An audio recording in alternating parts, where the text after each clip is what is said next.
I'm Amy Goodman. We begin today's show in Italy, where the country's first far-right leader since Benito Mussolini, Giorgia Meloni, has declared victory as the right-wing alliance led by her Brothers of Italy party looks set to win a clear majority in the next parliament.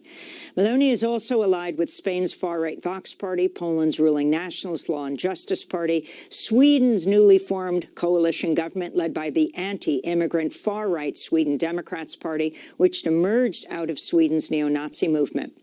Far-right French politician Marine Le Pen's party hailed Meloni's strong showing as a lesson in humility to the European Union. Meloni has vowed to shift the EU's politics sharply to the right. The pan-European progressive movement, co-founded by former Greek Prime Minister Yanis Varoufakis, said in a statement on the Italian election, quote, "Italians must now repeat what their ancestors once did, defeat fascism, but not for the return of the politics as usual that brought the fascists to power in the first place," he said. As leader of the biggest party in the winning alliance from Sunday's election, Meloni is expected to become Italy's first woman prime minister after the new government sworn in. She addressed supporters Sunday night. This is surely for many people a night of pride, surely a night of payback, surely a night of tears, hugs, dreams, and memories. During her campaign, Giorgia Meloni tried to downplay her party's post-fascist roots and instead to portray it as a mainstream conservative party. For more, we're joined by Ruth Ben-Ghiat, expert on fascism and authoritarianism, whose new article for The Atlantic is headlined "The Return of Fascism in Italy," author of Strongmen, Mussolini to the Present, and a professor of history and Italian studies at New York University. She publishes Lucid, a newsletter on threats to democracy. Professor Ruth Ben-Ghiat, welcome back to Democracy Now! Can you just start off by talking about, Giorgia Meloni has declared victory. Talk about her and her party, what they represent. Yeah, Meloni is somebody who was a hardcore neo-fascist who was with 15, she joined the party that was founded right after Benito Mussolini's original party was banned in 1945, and this became the fourth largest party, the neo-fascist party called the Italian Social Movement. And she was not only a militant, she became by the 90s the head of its student organization. And the flame, if you look at the logo of her party called Brothers of Italy today, which was founded in 2012, she insisted on keeping a tricolor flame in the logo. And that is the flame, that's the symbol of the original neo-fascist party. And over the years, many people have told her to get rid of that flame, but she won't. So this tells us a lot about her loyalties, and she really sees her party as carrying the heritage of fascism into today, so much so that Ignazio La Russa, who's a party elder, let's say, he said a few days ago, "We are all heirs of the Duce." Let me go to a clip of Giorgia Meloni as a teenager describing her support for the fascist dictator Benito Mussolini. I believe that Mussolini was a good politician, which means that everything he did for Italy. So take her from her teenage years, Ruth Ben-Ghiat, to the present and to this victory and the party that she represents. So she is as much a creation of Mussolini, let's say, as Berlusconi. And Silvio Berlusconi, who is part of her far-right coalition, gave her real start as Minister of Youth in his very far-right government in 2008. And his party fused with the the Italian Social Movement renamed itself the National Alliance. And these two parties fused. And the reason Brothers of Italy was founded, and she was very active in the founding, is there was no more autonomous extreme right party in Italy. So that's important to know. And many of her positions, which she's now trying to say she's a conservative and a moderate, she is a proponent of great replacement theory, the idea that non-white births are going to extinguish white births. But she's so far right that some people espouse this theory as a natural outcome of demographic change. She actually is a conspiracy theorist. She believes, and there's many tweets to this and many speeches, that there is a plot, a design, a plan, as she calls it, by Soros, by the EU, to kind of force mass immigration onto Europe and Italy and extinguish everything that makes us who we are, she says. So talk about her views on immigration, as you talk about the Great Replacement theory, her views on reproductive rights, on her fierce opposition to the LGBTQ community. Yeah, so a lot of what she espouses can seem very familiar if you follow the far right in Hungary. Again, the obsession with George Soros, the opposition to what she calls LGBTQ lobbies, who are ruining civilization with what she calls gender ideology. And she's an example of what political scientists call gender washing. When women politicians say that they are for women and that they are going to improve female conditions, but actually they go after reproductive rights, and they have a very specific idea of womanhood and the family, and that is very much rooted in the far-right ideology. And she also will seem familiar if you follow GOP politics. And I want to mention that she's very close with Steve Bannon. She's very close with the GOP. She's been to the National Prayer Breakfast. She's been to CPAC. And so her position on abortion rights, reproductive rights in general, approaches all of these far-right parties. The position of Italy on abortion without Meloni, just it's overall what the law is?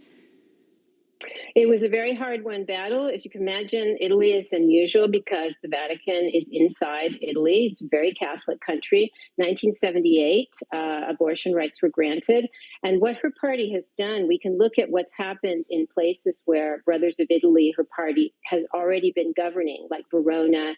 And what she's done is she's made it more difficult to access abortion. She's made it more complicated for women to exercise their reproductive right. I want to go to Giorgia Meloni speaking to her supporters in Spanish, addressing the far-right Vox Party of Spain. The left defends the woman unless it encounters a criminal foreigner. At that moment, because of their ideology, the criminal foreigner is more valuable than the woman. And they would say that you're a dangerous extremist, racist, fascist, denier, homophobic. They would say you're not presentable and have incapable leaders to govern. They would say it is useless to vote for you because you don't have a chance to win. But you know what? Don't be afraid because they don't decide. You, the people, decides.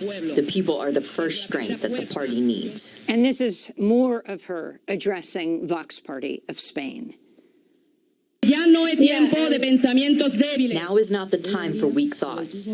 Today, the left-wing secularism and radical Islam are a risk to our roots. Against this challenge, there is no middle ground. Either you say yes or you say no. Yes to the natural family, no to the LGBT lobby. Yes to sex identity, no to gender ideology. Yes to the culture of life, not the abysm of death. Yes to the University of the Cross, no to the Islamist violence. Yes to secure borders, no to mass migration. Yes to the work of our citizens, no to big international finance. Yes to the sovereignty of peoples, no to the bureaucrats in Brussels. And yes to our civilization. That was Giorgia Meloni, a candidate for Italian Prime Minister when she spoke. She has now declared victory. So Ruth Ben-Ghiat, talk about the neo-fascist movement of Italy and how it affects the Vox Party of Spain, how it affects Sweden, how it affects Poland, how it affects Hungary. All of the leaders in these places have congratulated Meloni on winning. Yeah, I will. I just want to mention, you see the yes and the no and her style of speaking. She's a demagogue. And at the end of my book, Strongmen, which is about male leaders and machismo, I predicted that there will be a female-led far-right authoritarian government. we thought it would be Le Pen, but you hear her style of speaking, which is very much the charismatic demagogue. So they can come in the figure of a woman too. She is part of this far-right international, a kind of, you could call it a second fascist international. I studied and wrote about the first one in the 30s and 40s. And they, and Hungary is a node, as a hub.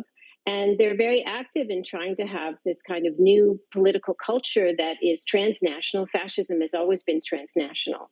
And the fact that she's polylingual, she speaks 4 languages, has always been a help to her. So she's a real, European politician. And she also speaks English. That's going to help her with the GOP. But there is a transnational design to bring this new far-right culture into being. And it's absolutely terrifying. You heard what she is saying. It's Islamophobic, it's racist. You're going to expect a very draconian treatment of immigrants, boats turning back, deaths. We'll have to see what she does in terms of how constrained she is. She has a big majority in parliament. So in terms of what actually happens, we'll have to see. But she is a female demagogue. And Italy's always been a political laboratory. Mussolini invented fascism. In the 90s, Berlusconi brought fascists into the government, neo-fascists, for the first time. He broke a taboo. And now Italy has the first female, far-right prime minister. Especially for young people, and you teach, Ruth Ben-Ghiat, young people at New York University. Can you talk about who Mussolini was to understand what she is embracing, and Mussolini and Hitler's connection?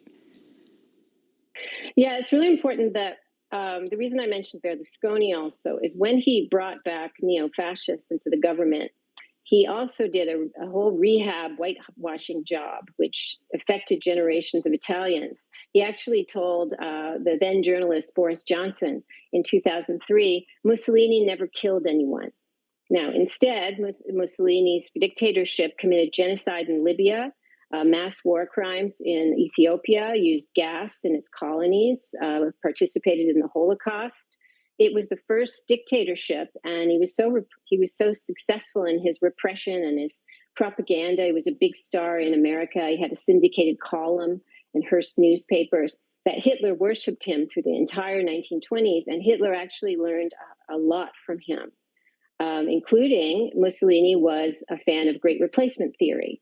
And he gets short shrift. Hitler is the one who is remembered. But Mussolini was very, very important, very innovative. And you see that Meloni is part of this heritage.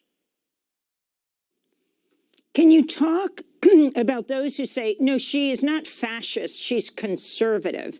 And then let's talk about not only her influence in Europe, but also in the United States and her relationship with Donald Trump. Yeah, well, this is, what do we call these things today? Do we call them fascist?